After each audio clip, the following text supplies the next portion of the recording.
I'm Greg Adeline. And I'm Jane Aldrich. A bizarre series of events leads to a kidnapping, a fire, a police chase, and then the death of the man police say was behind the whole thing. Joe Khalil has followed the story since it broke earlier today, and he joins us now live in the studio. And what can you tell us, Joe? Yeah, it was an absolutely horrifying night for a Central Michigan student that began here on campus and for her ended just a few blocks away. Now for her kidnapper, 30-year-old Eric Ramsey, it was a getaway that passed through 3 counties and ended in Crawford County with a fatal confrontation with police.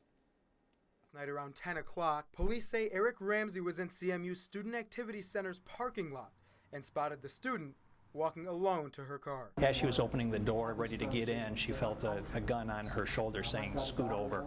Isabella County Sheriff Leo Mitcheski says after taking her into a house, binding her hands with tape and sexually assaulting her, Ramsey took the woman back into her car and shared with her some disturbing details. Hundreds of students come in and out of these doors every day at the activity center. Ramsey specifically told his victim that he picked her out because she was alone. And that wasn't the only thing Ramsey decided to share with the woman. He told her that he was going to take her life.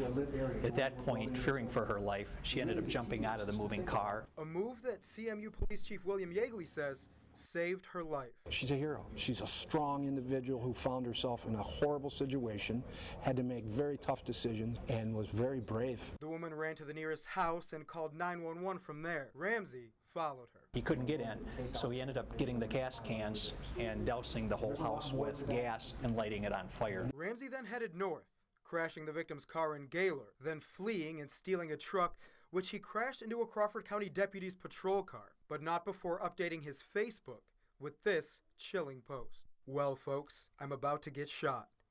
Peace." And that Crawford County deputy was able to get out of his squad car and shoot and kill Ramsey, ending the violent events of that evening. Now, the campus today, CMU, is in shock. I talked to a few students who said this is something that they never, ever expected to happen at their school. I was shocked because I just kept thinking it could have been me, it could have been somebody I know in class. Just to think that something like that can happen on this campus where we have such high patrolling areas for sexual assault is shocking for sure. We've also learned today that Ramsey has quite an extensive record of violent behavior. In January of '05, Ramsey was charged with an assault with a dangerous weapon, and in July of '07, another assault charge along with resisting arrest and destruction of property. He was just released from prison in July of last year, just 6 months ago.